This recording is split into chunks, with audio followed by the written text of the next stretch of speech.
സാമ്പത്തിക തട്ടിപ്പ് കേസിൽ മഞ്ഞുമൽ ബോയ്സ് സിനിമാ നിർമ്മാതാക്കൾക്കെതിരെ പോലീസിന്റെ അന്വേഷണ റിപ്പോർട്ട്. നിർമ്മാതാക്കൾ നടത്തിയത് മുൻധാരണ പ്രകാരമുള്ള ചതിയെന്ന് റിപ്പോർട്ടിൽ പറയുന്നു. സിനിമയ്ക്കായി നിർമ്മാതാക്കൾ ₹1 പോലും മുടക്കിയിട്ടില്ല. വാങ്ങിയ പണത്തിന്റെ ഒരു ഭാഗം പോലും പരാതിക്കാരന് പറവ ഫിലിം കമ്പനി തിരികെ നൽകിയിട്ടില്ലെന്നും റിപ്പോർട്ടിൽ പറയുന്നു. സിറാജ് വലിയതറ നൽകിയ കേസിലാണ് പോലീസ് ഹൈക്കോടതിയിൽ റിപ്പോർട്ട് നൽകിയത്.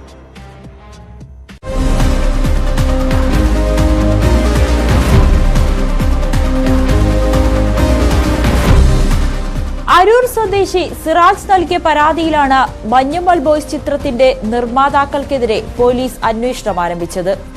2022 നവംബർ 30-ന് 5.99 കോടി രൂപ പറവ ഫിലിംസിന്റെ കടവന്ത്ര ബാങ്ക് അക്കൗണ്ടിലേക്കും 50 ലക്ഷം രൂപ നിർമ്മാതാവായ ഷോൺ ആന്റണിയുടെ കടവന്ത്രയിലെ ബാങ്ക് അക്കൗണ്ടിലേക്കും നിക്ഷേപിച്ചു.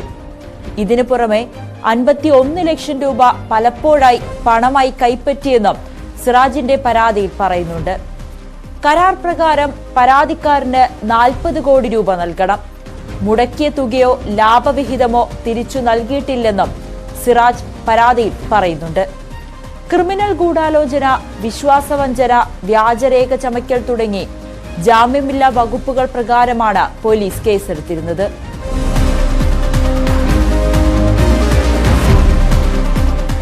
നിർമ്മാതാക്കൾ നടത്തിയത് നേരത്തെ ആസൂത്രണം ചെയ്തുള്ള തട്ടിപ്പാണെന്നും പോലീസ് ഹൈക്കോടതിയിൽ സമർപ്പിച്ച റിപ്പോർട്ടിൽ പറയുന്നു. ഷൂട്ടിംഗ് തുടങ്ങുന്നതിനു മുൻപേ ആദ്യത്തെ ഷെഡ്യൂൾ പൂർത്തിയായെന്ന് പരാതിക്കാരനെ വിശ്വസിപ്പിച്ചു. 18.65 കോടി രൂപ മാത്രമാണ് സിനിമയ്ക്ക് ചിലവായത്. 22 കോടിയാണെന്ന് കള്ളം പറഞ്ഞു. വാങ്ങിയ പണത്തിന്റെ ഒരു ഭാഗം പോലും പരാതിക്കാരന് പറവ ഫിലിംസ് കമ്പനി തിരികെ നൽകിയിട്ടില്ല. സിനിമയ്ക്കായി നിർമ്മാതാക്കൾ ₹1 പോലും മുടക്കിയിട്ടില്ല. ചതിക്കാൻ മുൻകൂട്ടി പദ്ധതി ഉണ്ടായിരുന്നുവെന്നാണ് ഇതിനർത്ഥമെന്നും റിപ്പോർട്ടിൽ ചൂണ്ടിക്കാട്ടുന്നു. നേരത്തെ ഹൈക്കോടതി മഞ്ഞുമൽ ബോയ്സ് നിർമ്മാതാക്കൾക്കെതിരെ വഞ്ചനാ കേസിന്റെ നടപടികൾ സ്റ്റേ ചെയ്തിരുന്നു. 1 മാസത്തേക്കാണ് ഹൈക്കോടതി സ്റ്റേ അനുവദിച്ചത്. നിർമ്മാതാക്കളായ ഷോൺ ആന്റണി, സൗബിൻ ഷാഹിർ, ബാബു ഷാഹിർ എന്നിവർക്കെതിരെയായിരുന്നു മരട് പോലീസ് കേസെടുത്തത്.